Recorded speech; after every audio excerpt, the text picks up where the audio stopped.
This F-35 was just captured exceeding the speed limit while landing in California on the old Pacific Highway. Oh my goodness! Are you a pedestrian? Oh no, just a landing site supervisor playing chicken. According to California state law, the pilot confronts a fine of $100 for exceeding the speed limit as he landed at between 50 and 80 knots during a rolling vertical approach. However, here's the kicker, because this fighter is an F-35B, which is capable of vertical takeoff and landing. The pilot could have landed while maintaining a pace below the 15-mile-per-hour limit. Because the F-35B's high-velocity exhaust, which reaches 1,700 degrees Fahrenheit, could demolish unprepared road surfaces, it did not land vertically. Even if the landing pad is made of heat-resistant concrete, it must be a single piece because sealants that are presently available cannot withstand the heat. But why is the speed restriction on that road so low? What is an F-35 doing on the ground? Why does the aviator fuel his own plane? What does this have to do with the scarcity of pilots? Moreover, why is Facebook a significant menace to American fighter jets? Landing on highways is not what you may believe. The practice of landing aircraft on roads is not novel. This has been a standard practice for decades. The concept is basic. During a conflict, you should disperse your forces so that they are difficult to locate. As demonstrated by the Russo-Ukrainian conflict, initial staging air bases are extremely susceptible to missile and drone attacks. Consequently, Ukrainians began employing their roads and arteries as airstrips. In the meantime, the Russians had to relocate their aircraft out of the range of Ukrainian missiles and cover many of them with tires to defend against drone attacks. You may have even heard that the Eisenhower interstate highway system required every fifth mile to be straight so that it could be used as an airstrip in case of conflict. The idea is uncomplicated once more. While an adversary can deny the use of a specific airbase by continuously firing missiles at it, it would be extremely difficult for them to continuously attack every linear mile of a country's road. Unfortunately, the claim that every fifth mile must be straight is a fallacy. What is not a myth, however, is that the U.S. military spent 5 years cataloging every single piece of concrete in the Pacific in order to locate new fighting bases and remain in constant motion. It could be roads, small airfields, or even coastlines.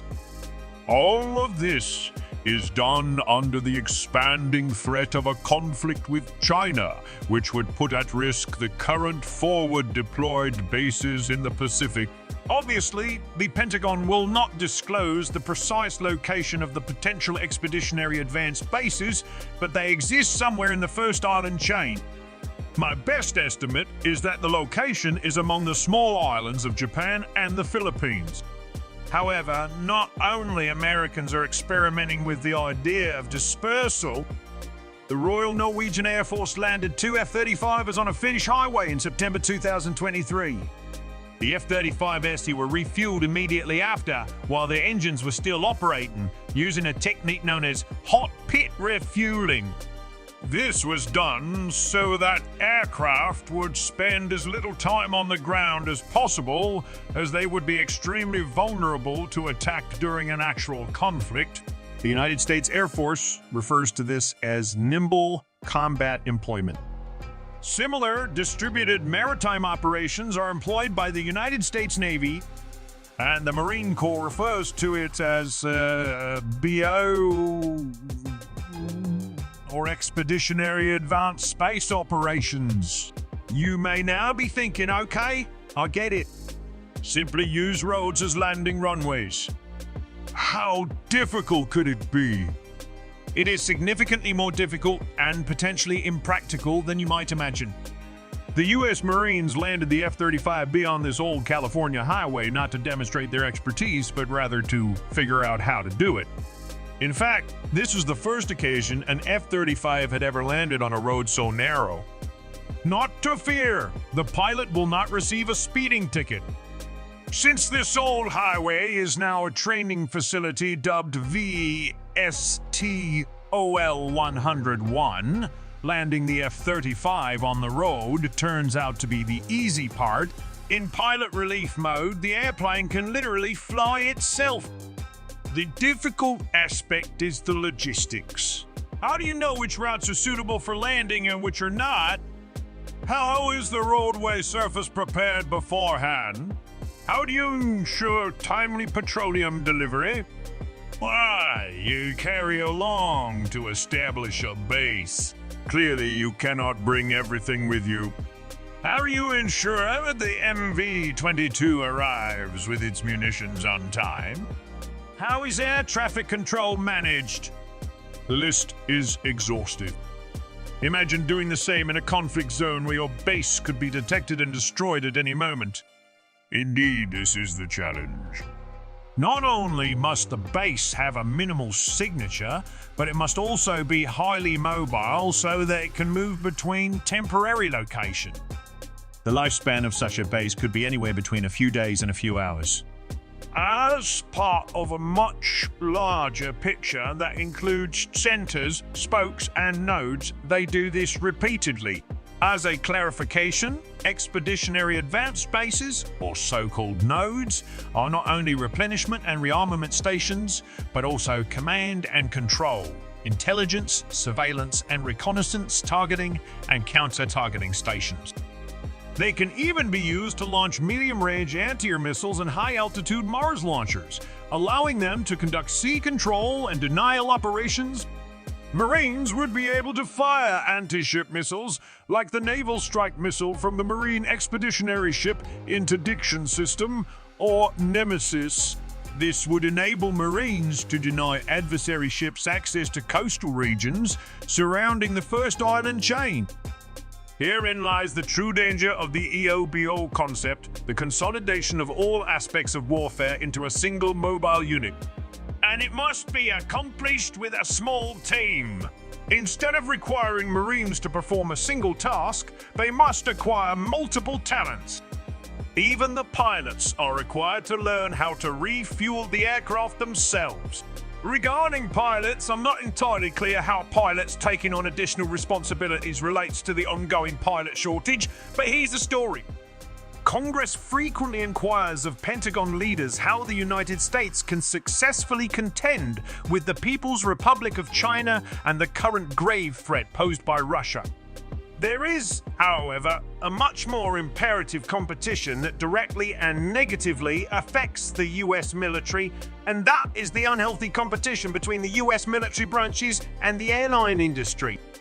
In a summary, the Pentagon cannot compete with airlines when it comes to pilot recruitment because the military is at a competitive disadvantage. For instance, in 2018, the Marine Corps was only able to recruit 88 of the 203 required F-35 pilots, and by the end of 2022, the Marine Corps had only 218 of the 498 required pilots. Larger monetary incentives are making sluggish but steady progress, but there are no viable or appropriate solutions. Concerns about a pilot shortage are, however, only a small portion of the US military's overall recruiting difficulties. While recruitment could be difficult at any time during a conflict, logistics pose a much more immediate problem for any nation. The constant need to resupply military forces with fuel, water, food, medicine, and ammunition makes logistics an even greater obstacle. Although soldiers win conflicts, logistics wins wars. In 25 war simulations conducted between 2019 and 2022, the Marine Corps repeatedly demonstrated that the current logistics concepts are inadequate for modern warfare. Again, you need look no further than the current Russo-Ukrainian war to see how readily traditional ground resupply routes can be disrupted, even over relatively short distances. In turn, this results in operational challenges. So how do you resupply the advanced expeditionary bases? Simply put, you simply need to think creatively. Using drones such as the Tactical Resupply Unmanned Aircraft System, or TRUS, is a novel or perhaps not so novel concept. The utmost distance a truss can transport 150 pounds of cargo, such as food, medical supplies, and ammunition, is 9 miles. The unmanned aerial vehicle will be able to convey 1,000 pounds of beams, bullets, and bandages over a distance of 500 nautical miles. While trusses will significantly simplify land-based logistics, 2 new promising platforms have the potential to revolutionize seaborne logistics. The PA announced the Liberty Lifter, a ground-effect aircraft for the first time in 2022. This aircraft will be able to perform strategic large lifts while flying at a very low altitude overseas, enabling it to avoid the majority of threats.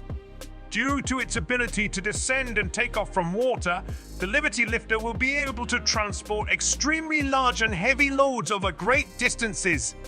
In addition, it will be capable of flying over tumultuous water surfaces and at mid-altitudes. Notably, ground-effect aircraft are not a novel concept. In the 1980s, the Soviet Union experimented with chronoplanes. However,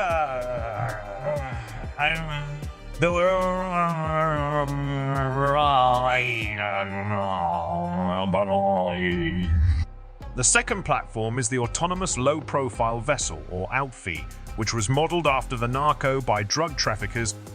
ALPs are regarded as the ideal solution for tactical logistical operations to resupply dispersed forces in contested areas because they are extremely difficult to detect, particularly at night. All 3 of the aforementioned logistical platforms are viewed as substantially less susceptible to enemy threats than conventional logistical assets. However, it comes out that none of them are immune because of Facebook. To clarify, we are speaking of expeditionary advanced bases that will be able to deploy an F-35 or C-130 on islands in the Philippines or Japan. This necessitates the construction of approximately 3,000-foot-long roads, which implies the presence of a local population. With mobile devices and Facebook, you won't discover a 3,000-foot-long road in the middle of the jungle, and even if you attempted to construct one, your opponent would already be aware of it. EO's raising D trees to utilize existing infrastructure. It is no longer just Facebook, but social media in general. People take photographs, notably of out-of-place objects such as the F-35B or MV-22, and then post them online. This enables not only geolocation, but also the ability to put items together.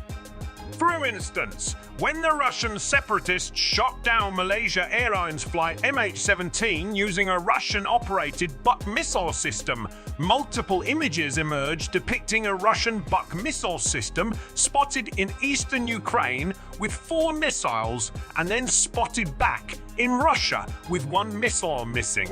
The missile system belonged to the 53rd Anti-Aircraft Missile Brigade of the Russian Federation, and its operator at the time was promptly identified by researchers investigating this tragedy.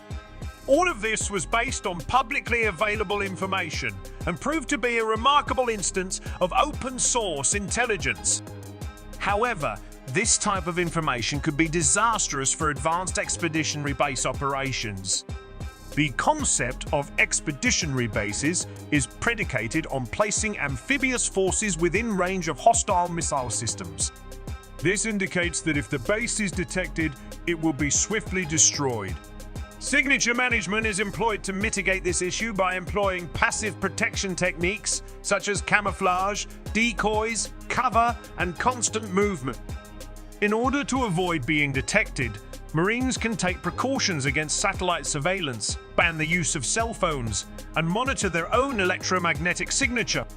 However, they cannot control the local population, and the Marine Corps acknowledges this in their tentative manual for expeditionary advanced space operations, which states that considerations must be given to the local population's ability to observe Marine forces and post geotagged photos, videos, and text.